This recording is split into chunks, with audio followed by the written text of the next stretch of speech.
북한이 어제 방사포 한 발 쐈거든요. 저희가 이 시간에 간단히 설명드렸습니다만 잠시 후에 지도를 보여드릴 텐데요. 이게 북쪽으로 쏘았는데 남쪽으로 쏘았다면 큰일 날 뻔했다는 내용이 들어와 있습니다. 자, 황 기자, 어떤 내용입니까? 어떻게 쏘았죠?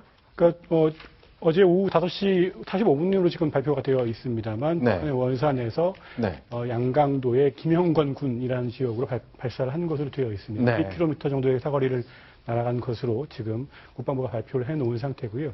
네. 구체적으로 어떤 미사일인지에 대해서는 국방부가 확정적으로 발표하지는 않았습니다. KN-5 네. 단거리 미사일일 수도 있고 네. 혹은 300mm 방사포일 수도 있다라는 것이 국방부의 발표였는데. 자, 원산에서 이제 북쪽으로 쏘았는데 뭐 1시 방향쯤이라고 봐야 되겠네요. 김형권이라는 이름을 붙인 군 소재지 쪽으로 쏘았는데 자, 이게 문제가 되는 이유가 바로 이 방향 때문인데 김정봉 교수님, 이게 왜 그렇게 문제가 심각한 겁니까? 네, 지금 원산서 김영곤으로 썼는데 정확히 200km죠. 네. 원산서 서울까지가 딱 200km입니다. 그래서 최근에 청와대를 불바다로 만들겠다라고 이제 공언해 왔는데 바로 그 능력을 보여준 게 아닌가 생각이 됩니다. 자, 그러면 김형권 군이란 제가 좀 설명을 드릴까요? 남자 학생을 얘기할 때 부르는 말 같네요. 김형권 군. 김형권이라는 것은 네. 김일성의 그 삼촌입니다. 삼촌인데 원래 저기 김형직, 김형권. 네, 삼촌이고. 김형권 군은 원래 그 풍산계가 유명한 풍산인데 네. 김씨 일가를 우상하기 위해서 1990년도에 김정일이가 네. 김형권 군으로 이름을 바꿔놨습니다. 네.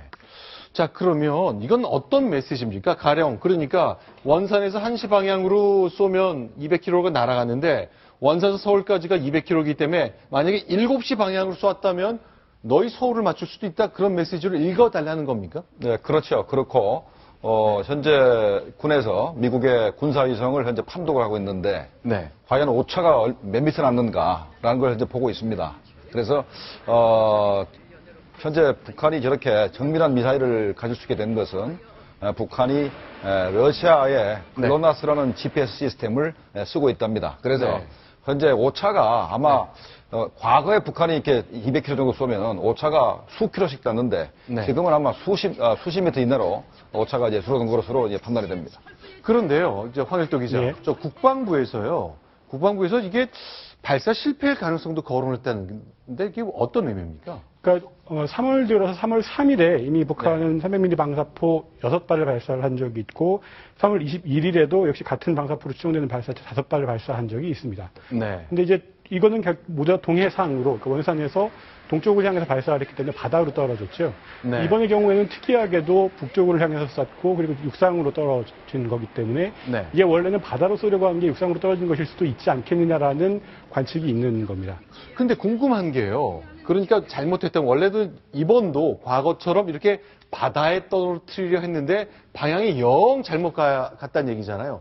이 정도로까지 틀릴 수가 있습니까? 그러니까 말씀 주셨습니다만 이미 저 300mm 방사포에 GPS를 장착을 한 것으로 알려져 있기 때문에 네. 그렇게 보기는 쉽지 않고요. 네. 다만 또 한 가지 더불어 말씀드릴 것은 바다를 쏘는 3월 21일 발사 당시에 북한이 실전 배치를 앞둔 최종 테스트라는 표현을 쓴 적이 있습니다. 네. 그렇기 때문에 이번에 육상으로 쏘는 것은 바다로 쏘는 것에 비해서 다음 단계의 테스트라는 것을 과시하기 위한 시도라고 느껴지는 거고 네. 그렇기 때문에 바다로 쏘는 것을 쏘려고 했다가 육지로 잘못 간 것은 아니고 네. 육지로 가는 보다 정밀화성을 과시하기 위한 시도였다라고 해석할 수 있을 것 같습니다. 예, 근데 여기는 사람들이 살고 있지 않나요? 어떡하죠? 상당히 외진 것이고 네. 아마도 이제 우리가 군사 요성을 이제 판독해봐야 알겠지만 네. 지난번에도 200km 거리에다가 네. 북한이 십자가 좌표로 만들어 놓고 그걸 맞춘 적이 있습니다. 지난번에도. 그래서 이번에도 김영직 군에 좌표를 만들어 놓고 네. 거기를 쐈는지 그다음에 몇 미터 오차가 났는지 그거를 우리가 확인할 수 있다면은 네. 이게 뭐 실패한 것인지 아니면 얼마나 오차 범위가 있는지 그런 걸 우리가 확인할 수 있겠습니다. 아, 그렇군요. 일단 오차의 범위 내 어떤지 모르겠습니다만 이렇게 내륙으로 쏘았다는 것 결국 언젠가는 바다 위에 떨어뜨리지 않고 뭔가 정확한 육지 위의 목표물을 위해 쏠 수도 있다는 메시지이기 때문에 우리 군이 뭐 실패 가능성 얘기하는 것보다는 더 바짝 긴장해야 될 것 같네요. 일단은 국방부 입장에서는 네. 말씀 주신 것처럼 인공위성 사진을 확인하지 못했기 때문에 다양한 가능성들을 열어두고 설명을 하고 있는 것 같고요. 네. 예를 들어 김영건 군의 황소리의 공군 비행장이 있는데 네. 여기에 타겟 지점을 정확하게 설정을 해서 발사를 한 거라면 미국이 갖고 있는 군사위성 사진을 통해서 판독이 될 겁니다. 그러니까 예를 들어 지난번 연평도 포격 당시 우리가 대응 사격을 한 것이 어떻게 찍혔는지 자국이 남아서 그 정밀도 우리가 확인해 본 적이 있었는데요. 같은 방식으로 북한이 이번 김영건 군으로 발사한 미사일의 경우도 얼마나 정밀도를 가지고 타겟에 맞췄는지를 이번에 확인할 수 있다는 점에서 우리에게는 기회일 수도 있다는 생각도 듭니다. 근데 어쨌건 여기가 이제 중국하고 북한 사이의 국경선에서 한 5, 60km밖에 안 네. 떨어진 곳이라 이거 잘못해서 국경 넘어갔으면 중국이 가만히 있지 않을 텐데 상당한 자신감이라고 봐야 되겠네요. 그러니까 중국은 자업자득입니다. 네. 저 미사일이 중국의 WS-1B하고 정확히 똑같거든요. 그 얘기는 중국이 저 미사일을 수출한 건 아니고 저 미사일을 개발했던 은퇴했던 네. 그 중국의 기술자들을 북한이 몰래 이렇게 북한으로 초청을 해서 저 미사일을 개발한 것 같습니다. 그렇다면 중국이 그거를 억제하지 않았기 때문에 네. 이렇게 북한이 중국 쪽을 향해서 미사일을 쏘는 것에 대해서 네. 중국이 좀 책임을 좀 져야 될 것 같고 네. 그다음에 이제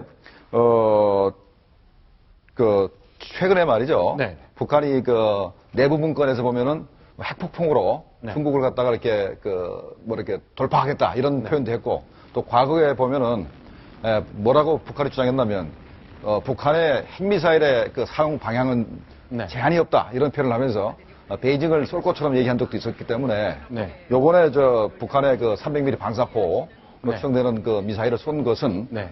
중국도 억압을 해서 네. 요번에 태간보 정상회의 때 네. 중국이 북한을 압박하는 것을 좀 이렇게 네. 견제해 보려는 그런 의미도 있겠습니다.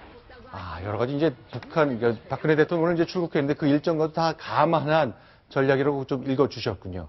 자, 다음 소식 하나 더 준비하겠습니다. 북한 관련 소식인데 어제 잠깐 소개해드렸던 그 영상 마저 좀 보겠습니다. 순위 확인합니다.